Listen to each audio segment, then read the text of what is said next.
कि ड्राइवरों को आंदोलन नहीं करना होगा, किसानों को नहीं करना होगा, कि मछली पालन वालों को नहीं करना पड़ेगा, कि सुअर पालन वालों को नहीं करना पड़ेगा, कि भूमि वालों को नहीं करना पड़ेगा, किसको नहीं, तो सबको करना पड़ेगा, क्योंकि सारे लोगों की लूट हो रही है और सारे लोग लूटे जा रहे हो और बराबर लूटे जाओगे, इसलिए आंदोलन आपको करना पड़ेगा। तो फिर क्या हुआ कि जब 47 में आपको 45 तक युद्ध हुआ, सुभाष आजाद हिंद जो सरकार बनाई, पूरी व्यवस्था बनाई और लड़ाई लड़ी, उसके बाद में जब देश आजाद हो गया तो 45 में युद्ध रुका। 1945 में युद्ध रुक गया। क्यों?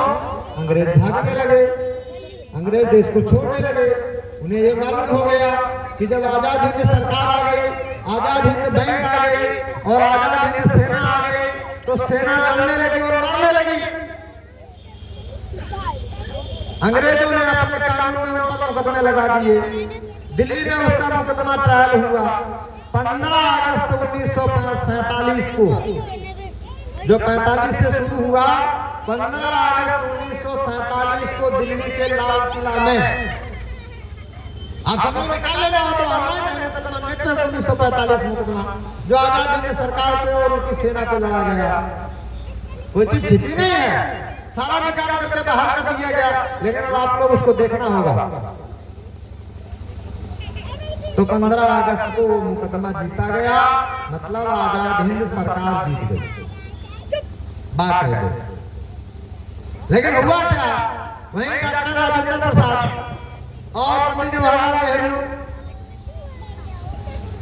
इन लोगों ने अंग्रेजों से बाकायदे समझौता किया। क्यों समझौता किया? यही 1938 में त्रिपुरा अधिवेशन में जो राष्ट्रपति नेताजी सुभाष चंद्र बोस, इनको जब त्याग पत्र दिया कांग्रेसियों को, तो इसका मतलब है कि आपस में विरोधाभास हो गया था। वो विरोध उनका आज 76 वर्ष हो रहे हैं हिंदुस्तान भोग रहा। आजादी मिले 76 वर्ष हो गए, हिंदुस्तान भोग रहा, हिंदुस्तान की जनता भोग रही। 76 वर्ष हो गए। क्या हुआ फिर? अब देश में थोड़ा फिर जो माल तैयार हुआ था उसे लूटना था। तो 1972 और 73 में एक कानून बना, भूमि अधिग्रहण। भूमि अधिग्रहण कानून बना, भारत सरकार ने बनाया और राज्य सरकारों के द्वारा, और जमीन जब्त करने का काम शुरू हुआ। कब से शुरू हुआ? ये काम 74 से शुरू हो गया। अब 74 से शुरू हो गया और भारत की जनता उसे जानने न पावे वास्तव में है क्या माजरा, इसलिए उन्होंने नसबंदी का कार्यक्रम शुरू कर दिया। रोड पर गांव में लोगों को पकड़ पकड़ करके जबरदस्ती उनको जो है नसबंदी चालू हो गया। नशे काटना फेंकना शुरू कर दिया और जनता को ये लगा कि भाई अब तो सरकार है और नसबंदी शुरू हो गई है, तो जनता आवाज न उठा सके,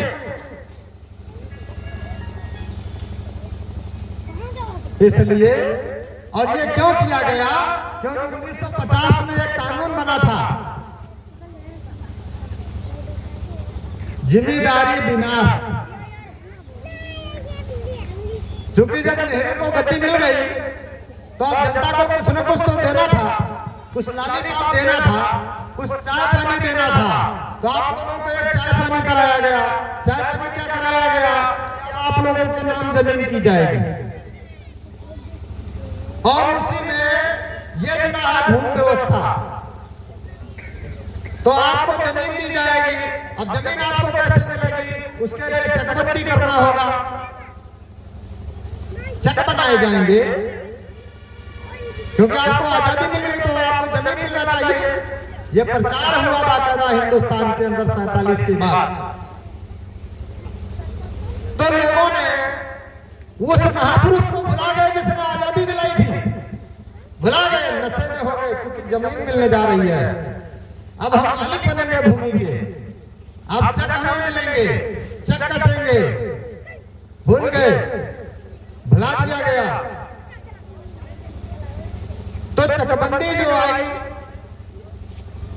इसके पहले उन्होंने एक कानून बनाया 1950 में, जिम्मेदारी विनाश, मैंने जिम्मेदारी खत्म,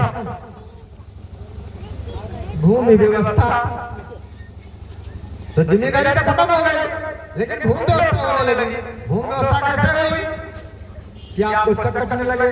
अब चक में क्या काम होगा? जब आपको चक मिलेगा तो आपको अच्छी जमीन चाहिए, सभी को चाहिए, चाहिए ना सभी को अच्छी जमीन। अब अच्छी जमीन अगर आपको लेना है तो फिर नायब तहसीलदार और जो भी अधिकारी, चकबंदी अधिकारी आएंगे तो आप उन्हें खुश करने के लिए तुम्हारे घर में जो फिर आपके घर में सोना चांदी रखा हुआ है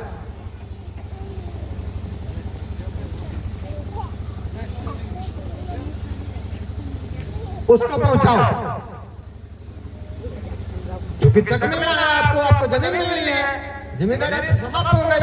अब आपको खेती मिलना है, भूमि स्वामी बनना है, तो जो तुम्हारे घर में सोना चांदी रखा था उसे फिर पहुंचाओ। तो पहुंचाने लगे लोग, अब नाम जमीन हो गई। उसके बाद में फिर एक कानून बना, अब भूमि व्यवस्था होने लगी। जो जमीनें पड़ती पड़ी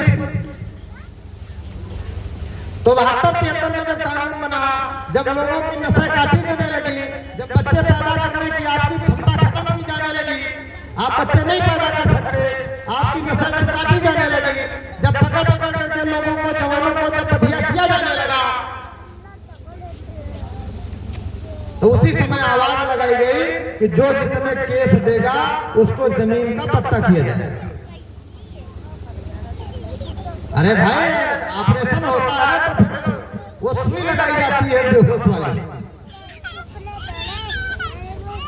तो बच्चे पैदा करने की जब आपकी लाइन खत्म करनी है तो कुछ लोग तो देना होगा, तो आपको पट्टा मिलेगा।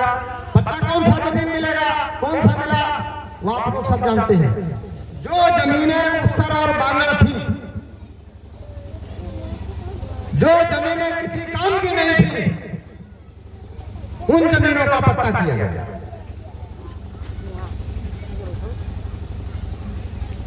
और फिर क्या हुआ?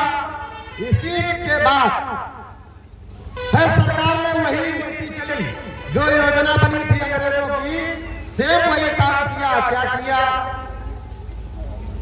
कि जो जमीनें पट्टा हो रही उसर बांगड़ है, इसके लिए उपजाऊ बनाने के लिए आप किसान क्रेडिट कार्ड बनवाओ और कर्जा लीजिए, अच्छा बीज लीजिए और खाद लीजिए,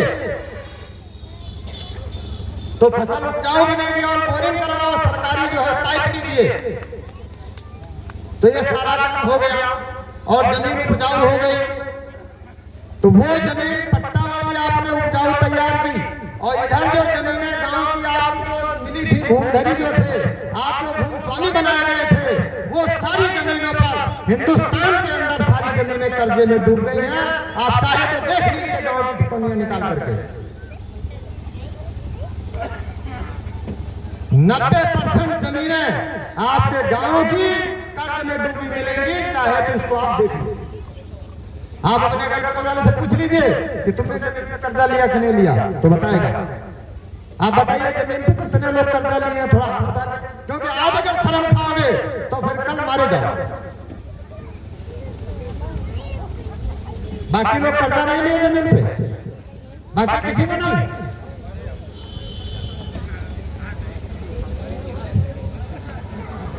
अब अपने अगल बगल वाले जो लोग नहीं हाथ उठाते, आप कुछ नहीं करना, अभी एक गूगल पे जो है अपलोड करो जमीन का, और उसके नाम से डालो कि निकल के आ जाएगी जमीन उसकी बंधक है।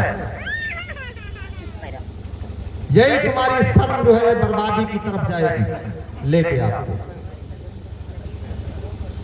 क्योंकि कितने लोग कर्ज की लड़ाई लड़ रहे हैं, और आप लोगों में से बीच वाले बगल वाला कहता है कि कर्जा लिया है तो देना पड़ेगा, वो तो दोगे, और कल जब उसके डंडा लगता है तो वो चुपचाप कहता है कि ये हमारा भी फंस गया, हमारा कुछ कराओ। तो देख रहे हैं ना कितने लोग आ रहे हैं, अंधेरे में आते हैं मिलने, और हम कहते हैं कि नहीं उजाले में आओ। हम तो कहते हैं उजाले में आओ, तो फिर अंधेरे में आ रहा बुलाते हैं भाई साहब हमारा भी है, हम कह रहे हैं उजाले में आओ। यही बात थी 1857 की क्रांति, लक्ष्मीबाई ने आवाज लगाई, लोगों ने साथ नहीं दिया, वो मारी गई। उसके बाद में आप सबको आंदोलन करना पड़ा।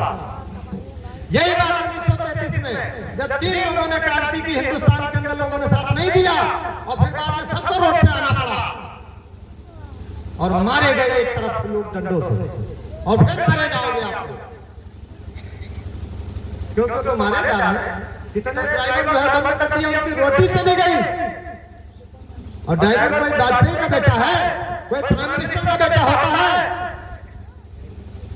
तुम्हारा ही बेटा होगा, तुम्हारा ही भाई होगा, क्योंकि भारत का हर व्यक्ति तो भाई है। लेकिन तुम तो भाई क्या करोगे? तुम तो उस वाली पार्टी के हो गए या तो इस वाली पार्टी के हो गए। तुम तो इसमें और उसमें हो। तुम कहां बैठे हो उसमें तो हो ही नहीं। तुम इसमें हो या फिर उसमें हो, लेकिन जहां बैठे हो इसमें तो हो ही नहीं। क्योंकि भारत की जनता को खाली 2 किलो चावल और आटा चाहिए और घी चाहिए, और क्या है, और कुछ नहीं चाहिए। भारत की जनता भिखारी बना दिया गया।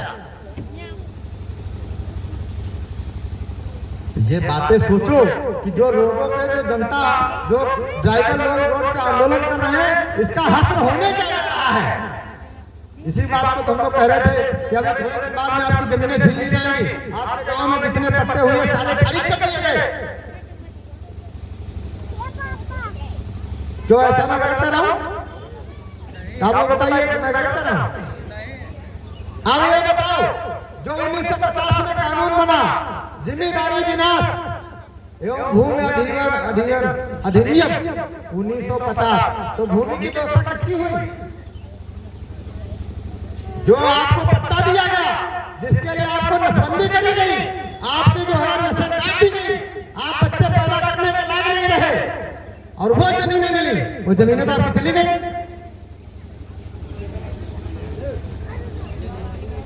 और जिनकी नसबंदियां हो जाती, वे लोग काम नहीं कर सकते इस तरीके से,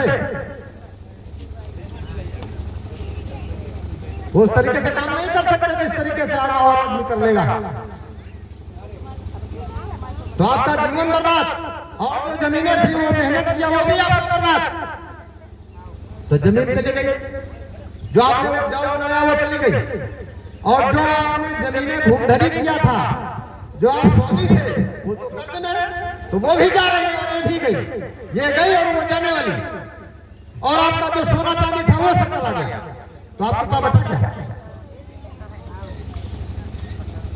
जब कुछ बचा नहीं, तो इस बात को जो आवाज लगाई जा रही, अब इसके बाद आप लोग आंदोलन करोगे, इसके बाद करोगे, बच नहीं सकते हो आप लोग, कोई नहीं बच सकता। आंदोलन करोगे आप, लेकिन आंदोलन से होगा कुछ नहीं, कुछ नहीं होगा। मुझे मालूम है कि आंदोलन करोगे 2 महीने 4 महीने 6 महीने आओगे और फिर घर में चले जाओगे, कुछ नहीं होगा।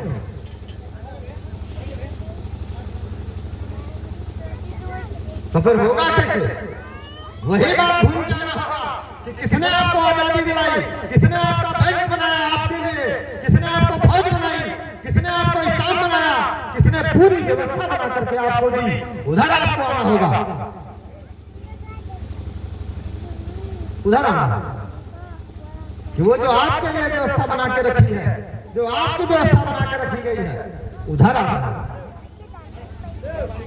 बस वही आजाद हिंद सरकार, आजाद हिंद बैंक, वो आपकी व्यवस्था है। अब अभी आप सोच रहे हो कि जमीन चले जाएगी, कोई बात नहीं, हमारे यहाँ एक नेशनल हाईवे निकल रहा है, तो उसमें हमें तो करोड़ों मिलेगा, हमें इधर नहीं जाना। बहुत लोग सोच रहे हैं हमारा बैंकों में पैसा जमा, हमें क्या करना? आपको मालूम है एक बिल गेट नाम की कंपनी है, मैंने पिछले बार बताई थी। बिल गेट नाम की एक कंपनी है, प्राइवेट संस्था है। उस संस्था में हिंदुस्तान के प्रधानमंत्री और दुनिया के प्रधानमंत्री उसी संस्था के सदस्य होते हैं, उसी संस्था के सदस्य होते हैं।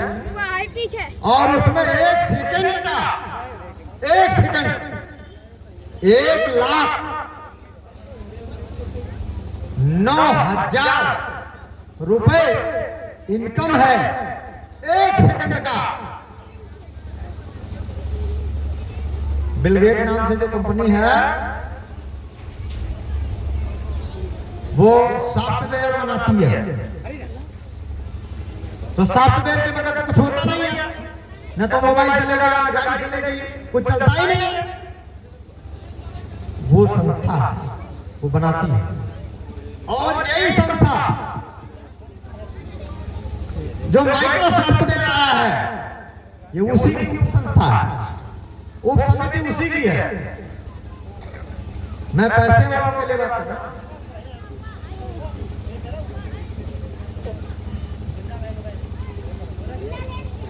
तो जिन लोगों का पैसा बैंकों में जमा है, क्योंकि पैसा तो सभी का जमा होगा, इसीलिए मोदी ने कहा था कि सबके खाते में 15 लाख आएगा, क्योंकि तुम उधर जाओगे नहीं तो मरोगे कैसे। अरे भाई, मरने के लिए बाईपास तैयार किया गया। आप देखते हैं बहुत लोग तो जो है नदियों में मछलियां पकड़ने का काम करते हैं, हमने तो देखा है, पकड़ी तो नहीं है लेकिन देखा है।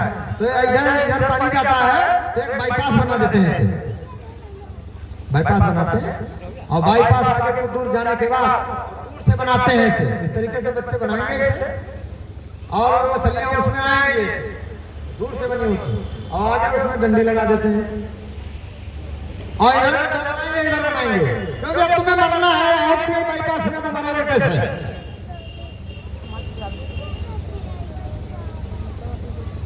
तो उन्होंने बता दिया कि आपको 16 लाख खाते में आएगा, इसलिए जल्दी जल्दी खुलाओ खाता।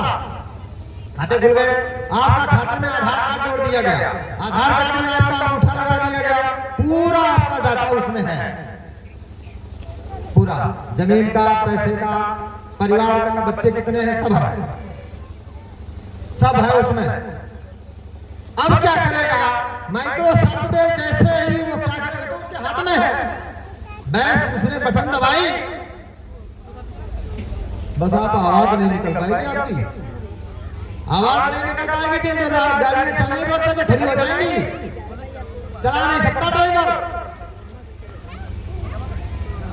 और आप अपना मोबाइल देखते रहोगे, खाली हिलाते रहोगे, उसमें आएगा कुछ नहीं। और बस आपका बैंकों का सारा पैसा खत्म, खलास।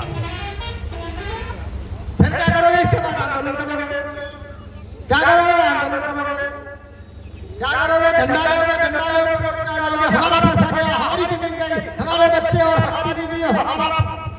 आंदोलन करोगे, उसके बाद 2 महीने करोगे, 4 महीने करोगे, 6 महीने करोगे, ठंडे हो जाओगे। बस इसके बाद में क्या करोगे? मरना शुरू कर दोगे, मरना तो है, फिर मरना शुरू करोगे।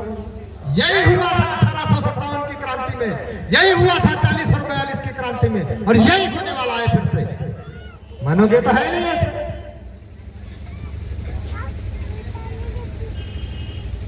क्योंकि पैसा कमाने की इतनी होड़ लगी है कि पड़ोसी इतना पैसा वाला हो गया, इसलिए बच्चों को जल्दी दिल्ली भेजते हैं, बम्बई भेजते, गुजरात भेजते, उसको बाहर विदेशों में भेजते, पैसा कमा के ले आवे।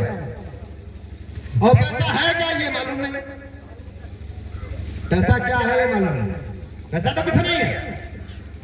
तो ये सारा काम होगा जो मैं अभी तक आपको बता रहा हूं, ये सारा होगा, और ये ज्यादा दूर नहीं है, क्योंकि अगर ये आंदोलन रुका नहीं ड्राइवरों का,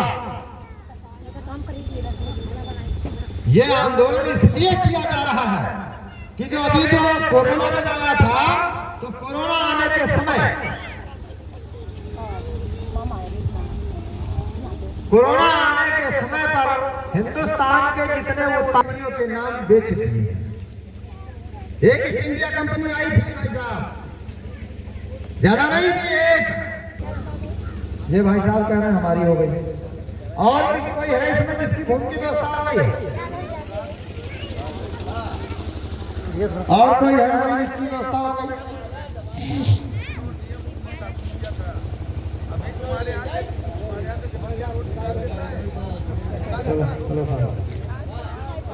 चलो वो मारेंगे नहीं, वो आगे रहेंगे, हमको हम पहले अभी उसी जगह कह रहे थे, वहां पे अभी बता के आए, अभी कहते आए। तो